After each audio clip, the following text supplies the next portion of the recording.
Good morning. A very warm welcome to all the viewers. I'm Selina Bende and I'm a teacher of English and German. I teach at Sheth PT Mahila College, Surat. I'm also the president of LTI Surat. And let me introduce you to today's speaker, Dr. Dharmendra Sheth, who is the National Vice President of English Language Teachers Association of India. He is also the head of the Department of R&D, MOEC Private Limited, Surat. Let me introduce you to today's topic, that is cross-cultural communication, and sir is going to talk on that. So, to my mind, sir, cross-cultural communication is an impossible thing. What do you think? Good morning, friends. Before we start discussing in detail about cross-cultural communication, let me make the title very clear. Here we have three words: cross, cultural and communication. I would like to spend some time on defining these three terms so that whatever we discuss after this introductory part will be relevant to your real life situation. And I'm sure you will get a lot of tips and your own communication will become better after this session. So let's go to the presentation. We'll see the first slide.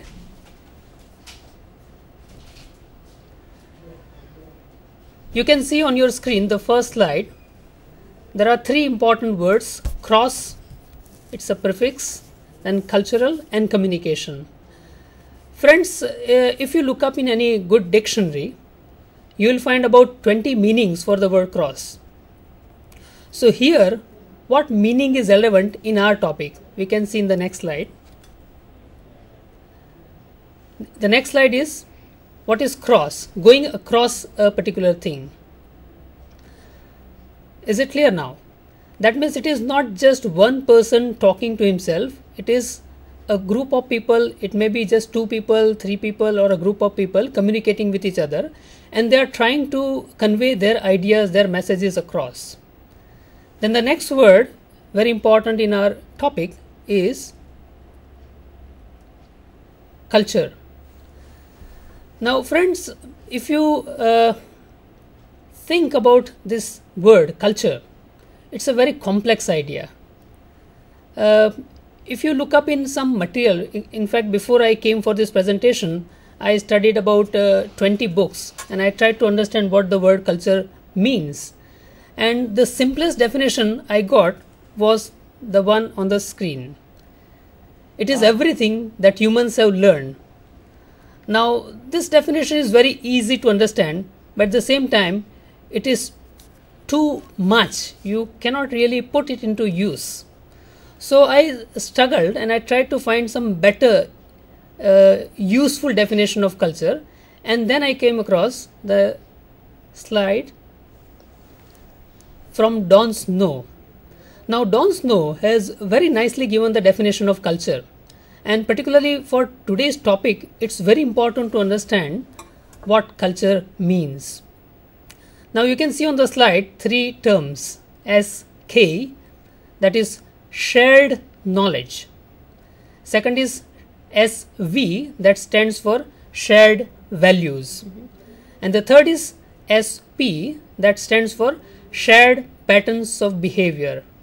Now we'll try to discuss each one in detail. We can go to the next slide. The first is shared knowledge. Now friends, I want you to spend about half a minute on the words and phrases that you have in front of SK. Selina, I would also like you to try what these words and phrases mean to you. Just think about them. The first one is a date. Yeah. And the second one is a... You can make a guess. It's just a thing. Yeah. And the third one is a name. Can we see the slide, please? Can we see the slide, please? Yeah. The first, as you said, it's a date. Date. Yeah. Yeah. The second one is a thing. The third is a name. Third and fourth are names of people. And the fourth one is the name of a place. Fifth one. Fifth one, yeah. Okay, friends, have you tried on your own? Okay, now I'll try to explain what it is. Any word or any phrase, it gets its meaning on the basis of what culture you are from. For example, these 5 words are shown to an American, whether highly educated or an ordinarily educated person. If that person looks at that particular set of words and phrases, then he will immediately understand that the first date is actually, it represents Japanese attack on Pearl Harbor. Okay. Then when you look at the second, home plate, it is a place where a batter stands in baseball. Okay. Then the third, Benedict Arnold, he was a traitor during American Revolutionary War. Okay. Then Bill Cosby, fourth, is actually a comedian. Okay. And the fifth is a scenic place, Right. where honeymooners generally go. Okay. So an American will find these words and phrases easier to understand because they have this as a part of their shared knowledge. But for an Indian, for example, we find it difficult to understand. And the same is the case with many others who are not familiar, or those who are not born and brought up in American culture. True. So when I talk about culture, the very important segment is shared knowledge. Then the second item is shared values. That means if you belong to a particular culture, then you share some of the ideas, beliefs, concepts in that particular culture. In the slide we can see some examples of shared values. For example, are there supernatural forces? Are humans essentially good or evil? Does punctuality pay? So such beliefs and concepts and ideas, thoughts, they are a part of culture. So when you are born and brought up in that particular culture, then you automatically inherit those ideas. Then the third item we can see in the slide is SP, shared behavioral patterns. For example, how you celebrate festivals, how you eat, your eating habits also are culturally Yes. Influenced by culture. Then placing an order in a restaurant, such things are basically part of culture. So now we can see in detail, next slide, what is culture. It is shared knowledge, then shared views and shared patterns.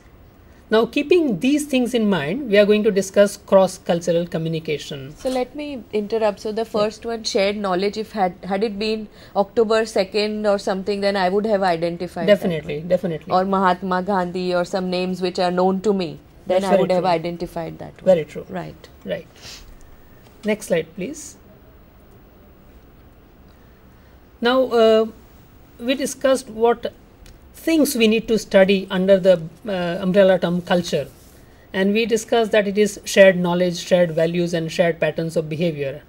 Now, these things are not just based on geographical units. For example, we say Western culture and Indian culture, but that's not the only way to understand culture. We have many other ways. For example, on your screen you can see geographical units. Means, for example, here in Ahmedabad they have their own culture. In Surat we have our own culture. So geographical units also decide culture. Then we have professional communities. For example, we are teachers, so we have our own culture. Yeah. Then according to religion, there are some cultural differences. Right. Then social communities, then economic status like middle class culture. Then many big organizations. For example, I work with Larsen Tobro, and before that I work with Gujarat Narmada Valley Fertilizer Company. Now very easily I was able to see the differences in both the cultures. So culture is not just one thing, it is a mixture of so many things. And I'm sure by the end of this presentation, you will have clearer questions, if not answers, about culture. Next slide, please. What is communication is probably the easiest thing out of these 3 words in our topic. Sharing information with others by speaking, writing, moving your body or using other signals. So this is our topic actually, cross-cultural communication. We have defined all the 3 important words. Okay. Now you might have a question, why is it important for us to study cross-cultural communication? Yeah, why is it? Right? I'm sure many students and many other people who are viewers, they might be thinking, why should we bother about cross-cultural communication? We are not going to interact with foreigners all the time like that. Now let's see why it is important. Now, number one is we are all citizens of the global village, and I am sure those who are observing life in the true sense of the term, then they will realize that their interactions with others have increased in a way. True.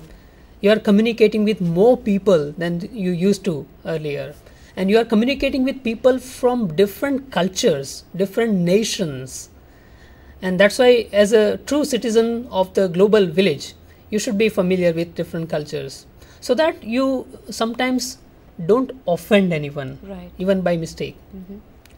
Then second, we have a lot of multinational companies coming in India, and when you want to work in a company, in a multinational company, then it is expected that you are familiar with different cultures. True. Then traveling, as you know, traveling has increased drastically. Earlier, for example, it was difficult to find a person who has been abroad, but now almost from every family. It's difficult to find the other way around.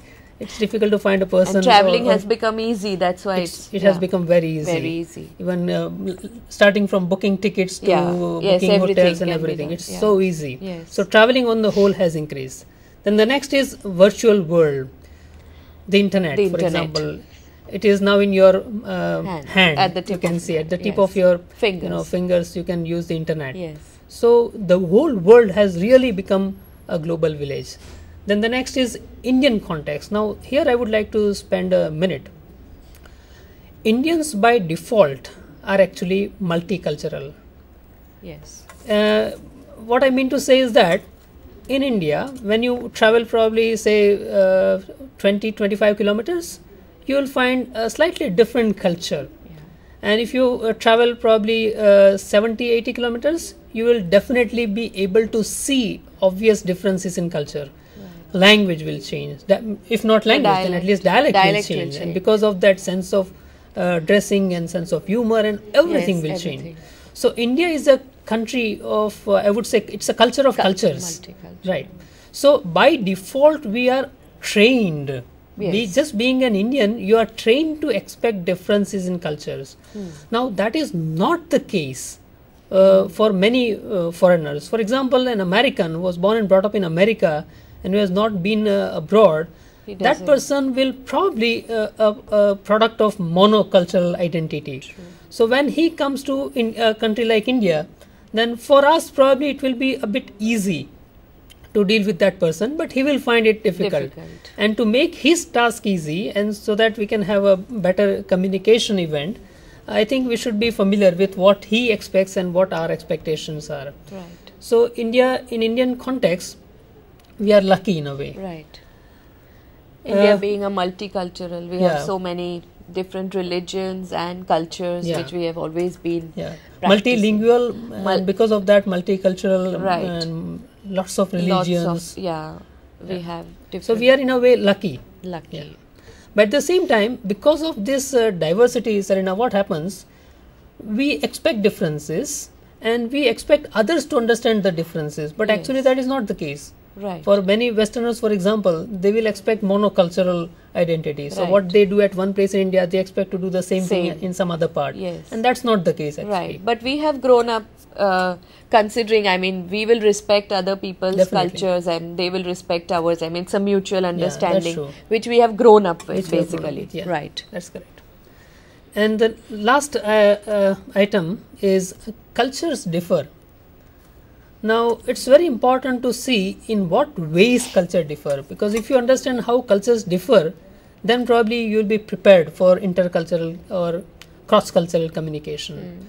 So, I would like all the students and all the viewers to spend half a minute and think how cultures differ. Selena, do you have any idea about how cultures differ? Cultures would differ basically in dressing and in food habits and as we talk language or the dialect if we are talking about India alone then. And Yeah. What else? Basically. Yeah, these are the main things, Yes, right? yes. Now, you in the examples that you given, probably most of the items were like obvious things, something Yes. which is clearly seen. Right. But on the other hand, there are many items which we actually cannot see. In Right. culture, there are many. For example, Right. shared values and beliefs that we discussed earlier. Now, we cannot see, Yes. but still they are there. Yes. So we need to keep into account all such things also. So let me give you some examples. In the next slide, we can see cultures differ. In the next slide, we can see very clearly. Can we see the next slide, please? Cultures differ, and as I have mentioned, some of the things are obvious and some of the things are subtle. Subtle. Like, for example, greetings. Greetings. The Japanese bow and the English curtsy, and the Australians and Americans nod or shake hands or say hi or just wink, you know. Right. Then Europeans, they hug or brush Right. cheeks or give Yes. light kisses. Yes. Fijians, for example, recently in our private limited company, MOEC private limited company, we have hired a Fijian. Okay. Now, I get a lot of information about Fijian culture, and he says that people there are very lively. Okay. So when they meet somebody who is known to them, they just rush to that person, they hug, and almost they crush. Right. You know, that kind of greeting they have. Okay. So cultures differ in many ways, and one of the Yes. commonest, the most obvious, is greeting. Right. And in the And next, yeah, at times it is difficult, no? I mean, if some, I mean, as we in our Indian culture, we are not used to touching anyone. right, right. Yeah, even our own family members, we wouldn't touch. Yes. I mean, so it becomes a little bit difficult when someone would come and hug you. I mean, you find it a little bit, Definitely. yeah, different, if not Yeah. difficult. Then, yeah, And sometimes, you know, when you go to any international conference, for example, Yes. and where we have people from all the countries, most of the countries where English is taught, and then we find it difficult whether to shake hands. yes, Or what yes, to you do. are you So- are at a loss of Yeah, you're at a loss. action Yeah. sorts, right? We can see in the next slide ways of greeting. What we have discussed verbally, you can see on the screen, like Japanese bow, and then somebody is nodding there. The third actually picture is very interesting. Here there is a teacher. It's in Korea. There is a teacher and a student. Now in Korean culture, the height at which you keep your palms, Oh, that's also very important. okay. Yeah. It shows the respect level. It shows is the respect level. Okay. Then shaking hands, and you can see in the fifth picture that that lady, Lady. she is Yeah. She's trying to greet somebody with namaste, which Right. is our Indian yes. style of greeting. Yeah. Then brushing Brushing cheek, and then cheeks. Right. in some culture they touch their noses. Okay. Yeah. That's Then funny. hug. Now you can see how cultures differ, at least in such obvious ways. Yes. In the next slide, you can see, is, as you mentioned, Selina, ways of dressing. Ways of Yes. dressing are different Yes. They are, I mean, that is something which is different everywhere. I everywhere. think. That's Yeah? true. Because sometimes I see food might be something similar. Yeah, in all cultures, something would be similar. Yeah. But dressing is distinctly different. Yeah, different. Yeah. We can see in the slide again, in the first picture, you can see that Korean. Right. And probably she is getting ready for wedding. In the second picture, on the basis of the item of clothing, kilt, we can say Yes. that we can understand that that person is from Scotland. Yeah. In the third, we can see Chinese dress. Right. In the fourth, African. In the fifth it's Japanese. Japanese. In the sixth, you can Arab- see it's Arab. Arabs, Somebody from right. a group from Arab world. Yes. In Iraq probably. And then in seventh, you can see Russian, some Right. Russian. And in eighth, it is Afghanistan. Right. So just on the basis of dresses, we can identify the person, and if we have some knowledge about that culture, Right. we can expect something from that person. Yes.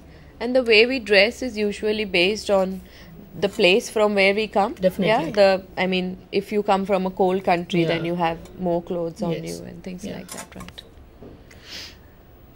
Now, what we saw earlier was something which was very obvious, something which could be seen clearly. Right. Now here I have, just as an example, I have taken some rules of culture from Thailand.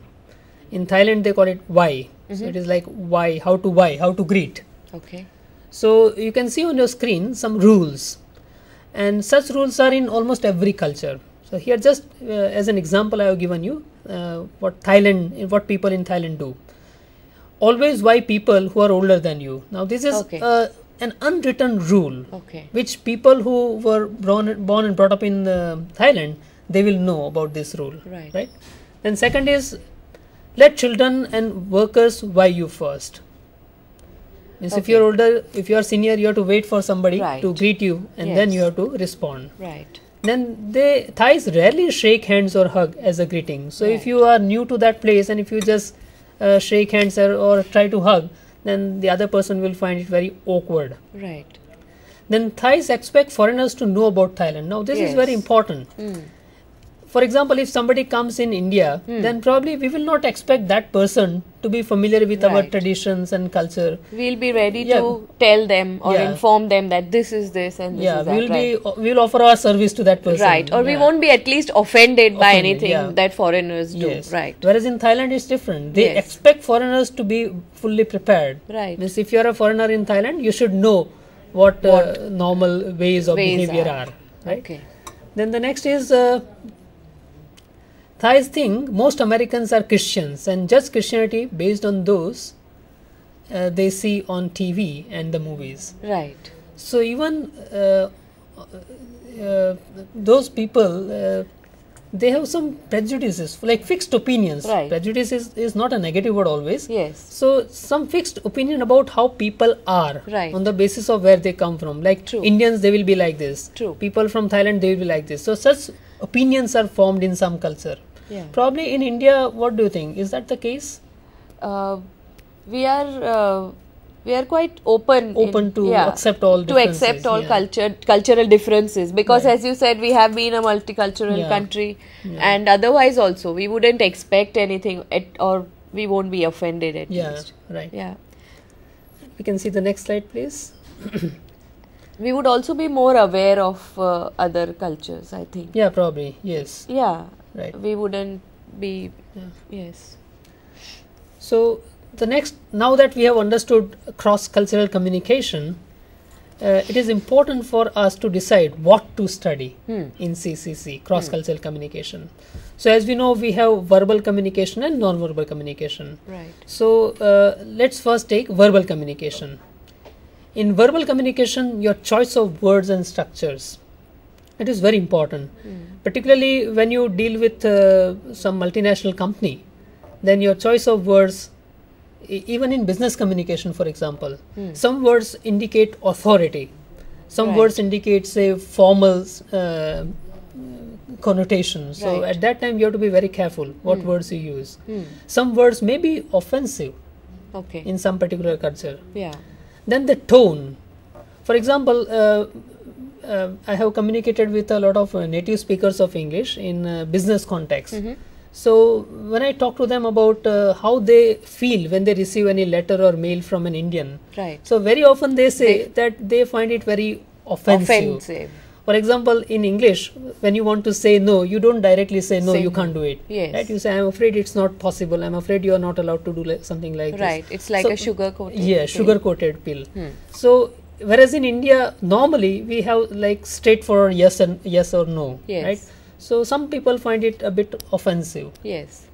So what structures you use, what words you use, that is also very important in cross-cultural communication, But in written as well as in spoken form. Yes, please. there's one more thing which I have marked in my experiences with different cultures is that we would say no and we would say yes and we would mean no. That comes at times, I Right, mean, yeah. which is not there with at least people coming from UK or from US. They would say no and they would mean no. Right. Which is a little bit of difference which Yeah. I have marked. Right. That also reminds me, the Fijian friend of mine, when he came to India, initially when he asked people, for example, are you coming? And then Indians will, will nod their head and Yes. move their head side on both the Yes. sides. So he was confused whether they are saying Confused. yes or no. Right. Right.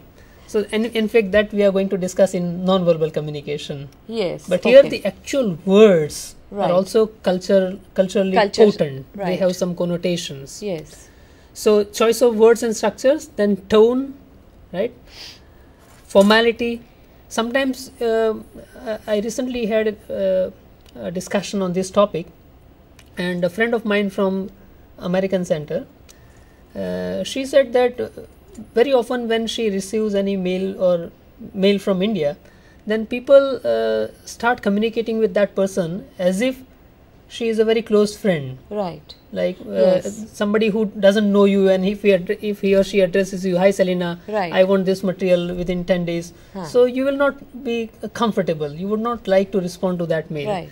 So she said that the level of formality has to be maintained, by choosing the right words and the right structures. Right. Then even if you are writing, then how you salute, Right. how you greet that person, and how you Dear end your and- mail. Yeah. yeah, So the that's way you also write. very important. Yeah. Then the next Sir, is dear used universally? Yeah, Is it- actually, if you ask my personal opinion, then because I was a student of British English, so I would prefer dear sir or madam when you are writing to an unknown person, Okay. right? Or when you are writing to a department, for example, you don't know Right. who will receive that particular Right. letter or mail. So I would begin with dear sir or madam. In that, it is a greeting for strangers, for Okay. example, and at the same time, you will end that letter with yours faithfully. Okay. Right, that is the convention in British communication. Okay. If you are writing to a person and you know that person's surname, then probably you would begin with dear Mr. somebody or dear Miss somebody, right? And that letter or mail you will end with yours sincerely. Okay. And if that person is known to you, very close, Right. then probably you would say, or the person with whom you communicate in and day out, Right. then you would say, dear Serena, and at the end you will write best wishes. Okay. Right? Right. So that is what I normally follow. Right. But if you go for say American business communication, then probably they would use regards. Right. At the At the end. end. At the But end. the dear will remain. Dear is always. common, yeah. Not- Or hi is also very common. Right. Yeah. Okay. Hello, hi. Yeah. So your choice of words, structures, your tone, formality, stock phrases, these all these aspects are important in cross-cultural communication. What is stock phrase? Stock phrases are like some words and phrases that we use in a particular context. For example, if you take business communication, then at the end of your letter or a mail, you normally use the expression "look forward to." Right. So I look forward I to look meeting forward you. to. I look forward to getting an order from you. So Right. such phrases are very common. These are Right. stock phrases. Yeah. Sometimes stock phrases change according to the culture. For example, in Indian culture, I have very often read, "Please do the needful." Now, "please do the needful" is used in India, but when that mail or letter goes to a native speaker of English, Right. that person would find it slightly strange, Okay. because in English they generally say, "Please do what is necessary." Okay. Right. So Yeah. these are some cultural differences that you can see in words. Okay. The next is next slide, please. Yeah, this one is. In the next slide, we can see what should we study in non-verbal communication. Right. Now, here it's very important in cross-cultural communication. Space. Space between. Yeah, space between spatial. two people. Yeah. That's very important. Right. Because in many cultures, they will not be comfortable if you go to that person very close. Right. And in some cultures, if you don't go very close, they It will is feel that you are offense. maintaining some distance. Right. And they might feel offended. Right. Right. Yes. Then tone of your voice. Yes. In your speech, what tone you use. True. That also is important. Here I would like to spend a minute. Yeah. In Indian English, if you have noticed, then it is almost like monotonous. There isn't much rise and fall in the pitch of our voice. Right. So native speakers of English, when we interact with them, or those who are familiar with standard English, they will find find a bit off-putting. Right. They would not like to continue communication unless until it is vital. Right. Right. Whereas in British and American variety of English, there is a lot of rise and fall. It's like music. Right. So tone also is an important aspect in culture. Then the next is Gestures. gestures. Now, this is a bit tricky because different gestures have different meanings in different cultures. True. So, if you are not sure about what the meaning is, then I would recommend avoid using that gesture. Right? Right. Can you think about some gestures? I've seen Americans or English people, they use a lot of hands while Yeah. talking. Right. I can't think of Yeah. another such In Indian gesture. context, what we use come and even by or Bye. all the best. Now, Right. for example, this all the best when somebody is going for an examination, right? You Yeah. do like this, all the best. Now, that is offensive in many cultures. Right. So, Yes. if Yes. you Yes. Now if you are since not sure, please avoid using such gestures. Then the next is posture. In probably in India, if you sit straight, like a ramrod, and if you are in front of somebody who is like guru, Right. then probably that person will feel bad. Here Okay. you are You expected should- to be very humble. You have Right. to show your humility by your Right. posture. Right? Yeah. So according to the culture, it will change. Or we stand up when Yeah. when someone is there. I mean, Yes. if you respect someone, then you stand up. Yes, yeah. That's what. Okay, fine. Right. Right. Let me share my personal experience. When I went to the UK to attend the IITFL conference, and I met Professor David Crystal, whose books we have studied for Right. ages. And when I met him, immediately, without giving a second thought, I just bowed down at his feet. Huh. And he was a bit confused. He didn't know what to do. Right. So he looked at me, and then I said, "You keep your hand on my head." Hmm. And he did that. And then we shared some such Right. ways of giving blessings Hmm. in different cultures. You had to explain. Yeah, I had to explain to him, Right. and then we shook hands also. Right. It was very interesting. Hmm. So postures, then silence. Silence at times. I mean, Yeah. not speaking at times would mean different things for different people. Yes, definitely. Yes. When you're talking about silence, I would like to tell you, if you are on a phone call with someone who is in a foreign for me, like US or America, and if you'll keep on saying hello, hello, hello, and they would feel offended. I mean, they would say, keep talking, and I was saying hello because I could not listen to anything from the Right, other right. side, Yeah. on the other end. So I mean, I Yeah. was Silence has its own meanings in Yeah. different cultures and different situations. Right. Right. The next is turn taking. Now, this is also very important because in some cultures, interrupting is very offensive. When somebody is speaking, you are not supposed to interrupt that person. True. Let that person complete whatever he or she has to say, and after that, you can say whatever you feel like. For example, I had a friend from South Dakota, and when he was here, very often I noticed that when he was talking with somebody, and if somebody interrupted him, then he almost stopped talking after Okay. that. He stopped giving his own opinion. So he felt True. in a bit Offended. a bit offended. Right. Yeah. So if you are not new to that particular culture, then it's better to wait for some time. Let that person complete what he or she has to say, and after that you can share your views. Our culture is like we keep on interrupting. Yes, probably. Yeah, I mean that's as I understand, that's the way of talking. I mean, Yeah. I don't mean to offend, but when am I going to tell you my point of view? I Right. mean, it becomes something like that. Yes. And another point you must have noticed that if there is a group of say 4 or 5 people and they are communicating on something important, and when there is silence, it actually disturbs us. Right. Right, so you want to keep the ball rolling. So Rolling. you say something, and then True. somebody will pitch in, and then it will continue. Yeah. So in many social gatherings, I have noticed that in India at Yes. least. Yeah. We usually are silent when someone is not well, or when there's Yeah, nothing something- that can be spoken Right, about. right, That right. those are the only times. I Yes, mean, yeah. when someone has died, or when someone is very sick, Right. or something very wrong has happened. Yeah, Yes. that's true. Actually, that reminds me in one particular culture. For example, you go to some place in India. You go to some place, somebody's place, okay, and that person has helped you a lot and provided with you with all the facilities. Right. Then at the end, what will you say? You will say thank you for everything. Right. Yes. Now, in one particular culture, I forget what that culture is, but in that culture, if you say thank you for everything, then people would be, offended because that phrase, thank you for everything, is used only when somebody has died. Oh. And you say that particular phrase to thank that person for whatever that person has done on this earth. So thank you for everything. For us it is a positive phrase, but for them it is not so positive. Right. Right. So we need to be familiar about Right. such things. Yes. The next is, you can see on the slide, after interrupting, signs. Various signs have various meanings in different cultures. Yes. Yeah, different signs have different meanings. Yeah. Then symbols, right? Yeah. Some symbols here may be a-cultural, probably. They are not bound to any particular culture. For example, if you see the symbol of peace, like a dove.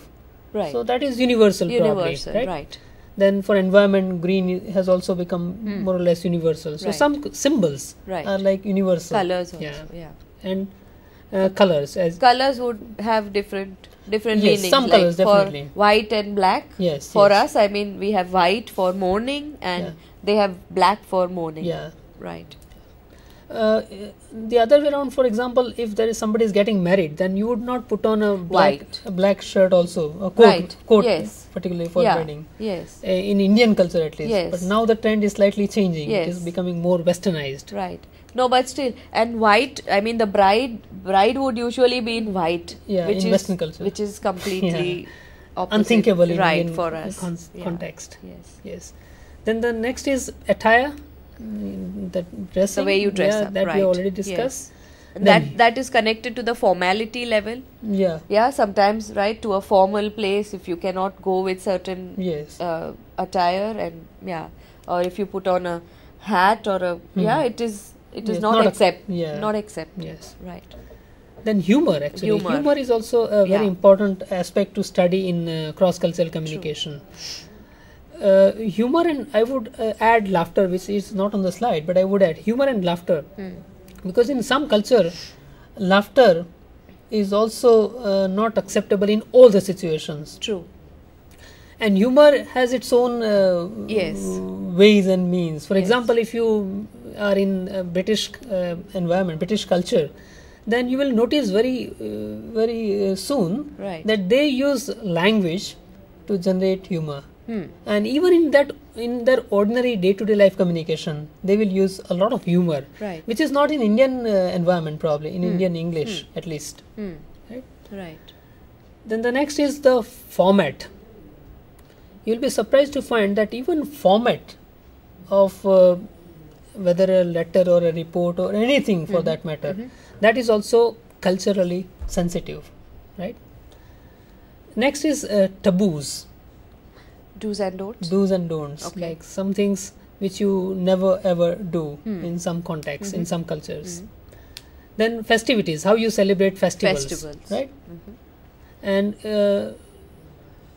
to not just for say an Indian going abroad or a foreigner coming to India, but even within India, you must have seen that at different places the same festival Is is celebrated in differently, different ways, right? In right. different ways. Yes. So festivities And and rituals. festivals and rituals. Every culture has its own set Own. of rituals, Right. right? And we in India know very well about it. Then values. What is good? What is bad? What is acceptable? What is appropriate? All these things are very important in cross-cultural communication. If I can shed some light on the linguistic aspect of it, because these ultimately everything is related to each other, verbal, Right. non-verbal, Right. right? So, for example, when we talk about communicative language teaching, then we go by Delheim's 4 concepts. Okay. So, when a native speaker speaks something, that person knows that this particular phrase or structure is grammatically acceptable in this language. So, that is the knowledge that he has because of that particular language Studied. background. Right. So, that is number one, what is acceptable. Second, whether something is feasible. If I speak or write like this, will the other person understand. Whether it is feasible or not. Right. Then the third aspect we keep in mind is whether it is appropriate to that particular situation. And the fourth aspect is whether this particular item or this structure or word or phrase is actually in use. So as we do these 4 things for language, I Right. think the same thing can be done for non-verbal communication also. Communication, right. Whether something is appropriate in this context. Right. Can we touch somebody? Should we shake hands or not? Should we nod? Right. Right? So Yeah. all these things are important in cross-cultural communication. Then next is Superstition. superstitions. Right? In every culture, they have their own superstitions. Right. And if you have done a little bit of study on superstitions, then you will realize that the same phenomenon will have different connotations associated with them. Right. For example, say when a cat crosses Cat your crossing. path, then from right to left it will have one meaning, and left to Oh. right it will have another meaning. I didn't know that. If it is a black cat, then it will have some meaning. Okay. So, according to the culture that you were Right. born and brought up, you have some superstitions. Right. Yes. And sometimes, some students, they say that Indians are superstitious. Mhm. Then here I would like to tell them that it is not just Indians. Not people, just, yes. people by and large, they are superstitious. And I have first-hand experience of all kinds of people believing in different kinds of True. such superstitious things. True, Right? true. Yeah, you were saying something? Yeah, superstitions also are culture specific. Oh, yes. And or you could say this whole culture would be like Yes. believes in superstitions and Yes. this whole like Yeah. yeah. That's true. Yeah. Then next is food and food habits. Right. It's very true. Yeah. Uh, Habits, you mean we eat with Yeah, our how you- hands, right? And it could be considered not so good in Yes, many yeah. cultures, Right. And so many food. I don't know whether some food would be good or bad, but food varies from culture Yeah. to culture. And I'm sure that you would agree with me that not just food and food habits, but even tastes, True. vary. Right. What you like probably very much. For example, recently we had a guest from the UK, and my wife did a lot of work and she prepared undiyu. Okay. That's our traditional item. Right. But the guest, he praised everything other than undiyu. Oh. The main item became a side item actually. Right. So Okay. your tastes are also culturally sensitive probably. Right. Then the Yes. next is And that is again depending on the climate you have come from. probably yes, climate, yes. Yes, Rajasthani food and Mexican food, and Yes. because wherever there is a lot of, I mean, it's hot climate, then Yeah. they eat hot food, Right. or the other way around, probably. And how you eat, that's always an important item in cross-cultural communication. Right. Within India, you must have seen that when you go from, say, Central India to South India, you will immediately find how people eat in restaurants. You must have seen how they eat, right? Right. And in some cultures, for example, if you go to a country like China or Japan, then probably you need some training. You need to learn how to Yes. eat. To eat with right? chopsticks Yeah, you need, would be you need some difficult. training. Right. And after a lot of effort, probably you learn that. And by the time you master it, you may have to come back to India. Yes. Right. No, and like if you want to eat roti Huh. or chapati, I mean, there's no other way that you can eat without using your hands. Yeah, that's actually, true, yeah. So probably if someone else were to come to our country, they would need some training as Yes, well. right. It would be difficult. Yeah. Or if you have to eat with your hands, I mean, they are Right. not used to eating Right. using their hands, right? Yeah. The next is history. As we mentioned in one of our earlier slides, one date is fully loaded with meaning. Mhm. One year, for example, if you say 1947, Right. then immediately most Indians, they will Yes. have some particular set of beliefs and ideas, Right. and lots of images they come in their Right. come in their minds, right? So history, the study of history is also an important part of cross-cultural communication. Right. Right. Right now, students might feel that it is too much. We may never be able to understand this, or we may never be able to use such things. But actually, these things will come in handy if you have really studied when you go for some higher posts. Right. True. Recently, actually, we conducted a workshop in a company in Ankleshwar, and it's basically a French company. Right. So, and when I went there were some guests from France. Now, at that time, if I had studied a little bit of French culture, I would have been able to establish a rapport earlier and easier, right? But at that time, I didn't know much about French culture except some basic language that I have studied. Right. Right. So the knowledge about different cultures will always be helpful to you sooner or later. And when you really need that, probably you may not have it. Yeah. So it is better to start preparing now. Earlier, right. The next is monuments. Monuments. Like, for example, if you look at even a picture of the Taj Mahal, you will have hundreds and thousands of things in your mind. Right. You think about the story, you think about the messages that that particular monument communicates, Yes. right? Now, the same building, when somebody who is not familiar with Indian culture or history, when that person sees, It's just another it's monument. just another monument, Yes. and may not be, impressed. Right. Um, Or probably might just focus on the look Physical of it. aspects of Right. it, right? Yes. Yeah. Yes. So, if you can look at the slide again, then these are the points that we need to study in cross-cultural communication, particularly in non-verbal communication, right? Yeah. I'm giving you half a minute to look at all the items in non-verbal communication. And Selena, you can say something or add something if you feel like. Yeah, about food habits, I just remember we used to have a girl over. She was a Swiss. She was a Swiss girl, Okay. and she had. I mean, when we would, in our culture, we would, if a guest has come to our house, we would say, please take more, have more. We would keep on offering, Yeah. and after 4 or 5 days, she said that please don't force me to Right. have any more food than I'm already having. Yeah. I'll have whatever I like. Yeah. She was feeling offended Yeah. about it. I mean, just from food habits, Yes, I yes. recollected this incident. She might feel it like pestering. Yeah, Yeah. maybe her personal space was getting. Yeah, right. Yes. Now that we have studied in detail cross-cultural communication, it is time we think about some tips. This is a very small set of tips actually, but Right. I'm sure when you think about all the topics that we have discussed so far, you will be able to prepare your own tips, right? And your teachers will also help you in this particular effort.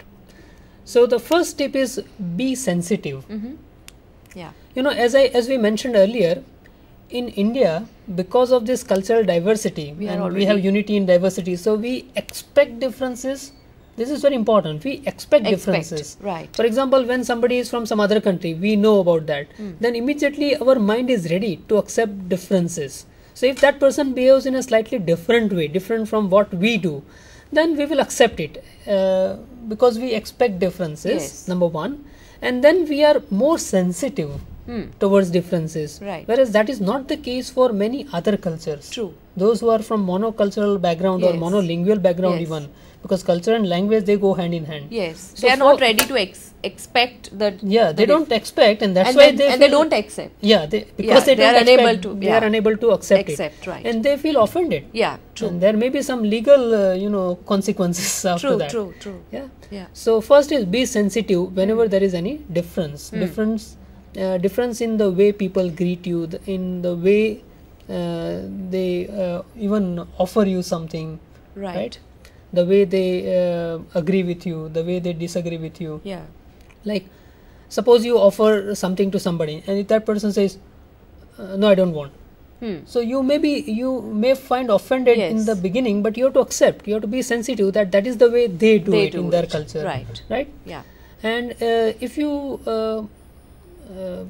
if you think a bit deeper into this particular area, then even in some languages there are respect indicating words, right? For example, in Hindi, those who are Indian viewers, they will immediately understand that in Hindi, when you say aap, that means you are giving respect. Respect. Right? Like in English, it's not there. It's just you. Yeah, all the it's just time. you all the time. Right. There are other ways of expressing respect, right? Yeah. So such differences may be there. Right. Even in French, when I study, Right. I have come across many such situations Yeah. where unintentionally we might offend somebody. Right. So if you are, So does French have different words for respect? yes, definitely, yes. Yeah, even in It's German similar- we yeah, have. Okay. Yeah, there are two ways. I mean, in the way we have in Gujarati and the Okay. way we have in Gujarati Hindi or Hindi, things yes. like that. Right. Aap or tum. Yeah, Right. something like So that. it's very interesting. So be sensitive to differences in culture, differences in style of dressing, and everything that we have discussed. Yeah. There are bound to be differences. True. So we have to accept it in totality True. and be sensitive first of all. Then the second tip is appreciate differences. This is one step ahead of just being Just familiar with accept that and then accepting it. The next stage is appreciate that. You should like that. You should Right. try to develop a liking for such differences, right? Probably that will establish a rapport immediately when you communicate with people from different cultures, right? Then the next is be adaptable. That means very often it happens that you may have to change the way you behave, Right. the way you communicate. So you have to change because you cannot expect the other person to be familiar with all such aspects. Because you have studied this subject, you have an edge over others. Right. Others may not have studied this cross-cultural communication, so they may not be able to change. But you can change yourself because you know what real communication needs, right? So be adaptable, right? At the end, we'll see some examples, if possible, for each of these tips, Right. Then the next is avoid prejudices. To think No. someone is less, I mean, doing something wrong, or to someone is lesser than you. Yeah, yes. In any way. Yeah, prejudices. Yeah, Now, to think some culture is lower than yes. yeah. Yeah. Yes. To think some culture is lower.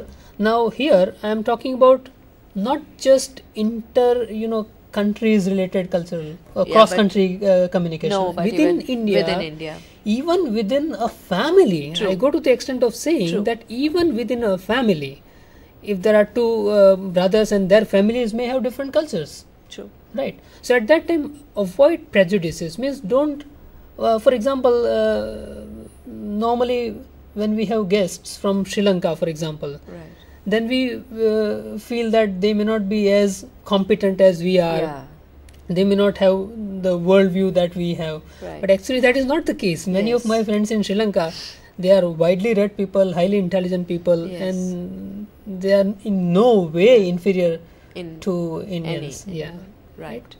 So don't keep any prejudices, Yes. even from, for example, for some countries, right, where there are some local problems. Right. So we feel that when a person is from that country, he will have some behavioral patterns based on that. But actually, that is not the case. Right. So avoid prejudices. Yes. Right? At the same, please. We also have color prejudices. Yes. like Yeah. color, Yes. racism. right? Yes. I mean, it is always there. I mean, whether we talk about it or Yeah. It's always there. Yes, it is there in our society. Yeah. But if you are aware of it, if Yeah. you say Yeah. thought about it, then probably you will be ready can to make accept. a conscious effort. to- Yes. Yeah. And you will be able to see whether that person is a typical example of that culture or that person is different from that culture. True. That also you will be able to see, Yeah. right? So avoid prejudices. The next is listen actively. One of the best keys to any communication events is to listen actively. In fact, in BISAC, the lecture that I gave last year, the topic was active listening. Yeah. So this point is very important. When you listen actively, probably most of the problems that might arise because of cross-cultural communication related issues, they can be sorted out. Sorted right? out. So listen actively. Right. Because mostly when people are interacting in such situations, cross-cultural situation, then they will always, say something. Right. And if you are ready to listen to that message, then probably you will be a better communicator. Right. Yes. The next is hold your horses. Now that's also very important. We very often jump to conclusions. The moment we come to know, let me give an example. The moment you come to know that there is somebody from America, then immediately you jump to a conclusion that that person will be very friendly, very modern in a way, Yeah. right? And take a lot of liberty. Yes. Now that is not the case. We have recently met some teachers of English from America, and they are almost like us. Yeah. There isn't much difference, right? Yes. So don't jump to any conclusion. Hold your horses. First interact with that person for some time, and then you Yeah. come to any decision. And the last and the most important is gather information. Gather as much information as you can from your teachers, from material, study books and whatever reference material is available.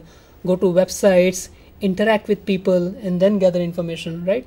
Right. And prepare your own repertoire, your own collection of things, right? Using that, you can be a better communicator in any cross-cultural situation, Right. right? Yes. Okay, sir. Yeah. So we have discussed what is cross, what is cultural, what is communication, and then we have discussed cross-cultural communication together, and then we have discussed about the verbal and non-verbal aspects of cross-cultural communication, and we have seen lots of examples, and we have also been given tips on how we should cultivate cross-cultural communication. So thank you for an informative, interesting and enlightening speech. Thank you. Yeah. Thank you If so much. if students have any questions, they can pose their questions to us. They can also send us a mail if it is not possible to send immediately. Friends, you can see in this thank you slide. Can we see that slide, please? Here you can see that people are essentially People. different. Yeah. Right? That is what this slide shows. Yeah. People are essentially different. And that's why Right. we require cross-cultural communication. True. And if you have any questions, you can always post your questions to us. Our contact details are given on the screen. Right.